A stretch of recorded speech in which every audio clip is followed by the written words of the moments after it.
روجه کې احتلام کېدل، دویم روجه کې به غسل څنګه کې، د دې ډېر ملګري سوالات کوي. ټول نه مخکې نه دی ګوره تاسو ته پته ده چې په غسل کې 3 فرض دي: خولې ته اوبه اچول، پوزې ته اوبه اچول، ټول بدل لمدول. صحیح ده؟ نو په روجه کې بس کې احتیاط پدا کې چې غرغړې به نه کې په روجه کې. صحیح ده؟ بل پوزې ته هم ډېر په احتیاط باندې اوبه اچې، هسې نه چې دند لاړې شي اوبه دې تېرې شي روجه دې خطر کې پرېوځي.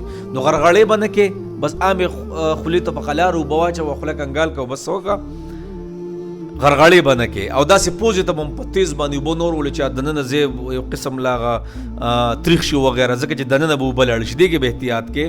دویمه خبره ده، یو کس ته اوده شو، پېشمنۍ وکړو، اوده شو، مونځ یې وکړو، بیا ورځ کې ورته احتلام وشو، بیا به څه کوې لکه روژه دې ماته شو کو؟ نه روژه دې ماتېږي نه. ښایسته راشه او ښایسته ولامبه. عام پوزیشن کې چې کم لامبي، خو په روژه کې به څه کې غرغړې به نه کې، پوزې ته اوبه اچې، نه چې پکا احتیاط پاچې. په دې اعتبار سره څه دي؟ غسل وکړه، روژې ته دې نقصان نه میلاویږي. ښه